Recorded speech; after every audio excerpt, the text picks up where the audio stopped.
정부가 북한 어선 사태와 관련해 공식 사과했습니다. 정경도 국방부 장관은 군의 경계 실패를 인정하는 한편 축소 의혹, 은폐 의혹은 강하게 부정했습니다. 네, 자세한 소식은 취재 기자 연결해 들어보죠. 홍정환 기자. 네, 북한 어선 사태와 관련해 정경도 국방부 장관이 공식 사과했습니다. 지난달 15일 북한 어선이 군의 경계를 뚫고 삼척항까지 들어온 것에 대해 경계작전 실패를 먼저 인정했습니다. 해상과 해안에서의 군의 전반적인 경계작전에 문제가 없었다는 처음 국방부의 발표를 뒤집은 겁니다.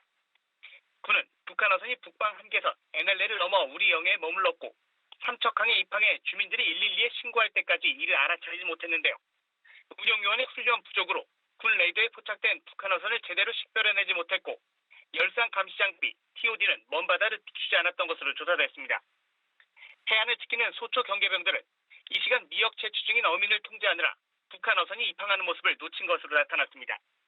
이에 책임 있는 합참의장과 지상작전사령관, 해군작전사령관의 감독 책임을 물어 엄중 경고하고 8군단장은 보직해임, 23사단장과 해군 1함대 사령관은 징계위원회에 회부하기로 했습니다.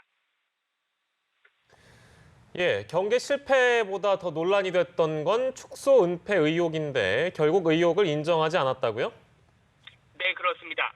합동조사단은 축소 은폐 의혹을 다시 한번 강하게 부정했습니다. 국방부는 처음 북한 어선의 발견 지점을 삼척항 인근이라고 했다가 이후 삼척항 방파제로 정정했는데요. 군사 보안적인 측면만 고려해 국민의 눈높이를 고려하지 않아 이런 논란이 생겼다는 게 조사단의 설명입니다. 처음 보고된 삼척항 방파제를 삼척항 인근으로 고쳐 은폐 축소 논란을 일으킨 책임이 누구에 있느냐는 질문에 대해선 유관기관 사이의 협의를 통해 결정한 것이라는 입장만 반복했습니다. 조사단은 경계 실패를 알고도 처음 발표 때 경계작전은 문제가 없다고 발표한 것도 은폐 축소 의도는 없었다고 판단했습니다. 결과만 놓고 봤을 때는 경계 실패지만 경계작전 절차만큼은 정상적으로 진행이 됐기 때문에 군의 경계작전에 문제가 없었다는 언론 대응 지침, 피지를 낸 것이라고 설명했는데요. 결과적으로 북한 어선을 잡아내지 못했다는 사실을 확인했음에도 이 같은 언론 대응 지침을 내린 이유에 대해서는 언급하지 않았습니다.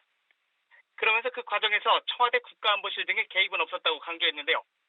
국방부 브리핑에 청와대 행정관이 참석한 것에 대해서도 마찬가지로 일상적인 업무 협조의 일환이었다며 개입 의혹을 일축했습니다. 조사단은 또 안보실은 국민이 불안하거나 의혹을 받지 않게 소상히 설명했어야 함에도 군의 발표 결과가 전혀 문제가 없었다는 의미로 이해될 수 있다는 점을 고려하지 않은 안이하게 판단한 측면이 있었다며 대통령도 이 점을 질책한 것으로 확인했다고 밝혔습니다. 네, 선원들의 귀환 과정에서 불거진 의혹에 대해서도 해명을 했다고요? 네, 그렇습니다. 논란이 됐던 쟁점은 두 가지입니다. 처음 북한 어선이 표류하다 발견된 것으로 알려졌습니다. 사실은 자체 동력으로 삼척항까지 오게 된 것으로 나중에 드러났는데요.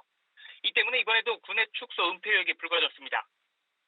조사 결과 이 북한 어선에 탑승한 선원들은 표류를 가장하기 위해 기름을 바다에 버리고 우리 해경에게도 표류했다고 거짓말을 해 이런 일이 벌어졌다고 밝혔습니다. 선원들에 대한 조사가 부실했다는 의혹에 대해서도 전면 부인했습니다. 조사단은 선원 4명에 대해 7시간에 걸쳐 개별 면담 조사를 실시했고 그 결과 선장 등 2명은 처음부터 기순 목적으로 배를 탔다고 밝혔습니다. 나머지 2명은 귀환 의사를 표시해 사흘 뒤 판문점을 통해 북한으로 송환한 것이라고 설명했는데요. 또 북한 어선은 중국산 저출력 엔진 1개만 탑재돼 통상 독일 또는 일본제 엔진과 보조 엔진을 포함한 간첩선과는 달랐고 선원 4명 모두 특수훈련을 받은 신체적 특징이 없었으며 무기나 통신장비 등도 발견되지 않아 대공 혐의점은 없었다고 밝혔습니다. 지금까지 정부 서울청사에서 전해드렸습니다.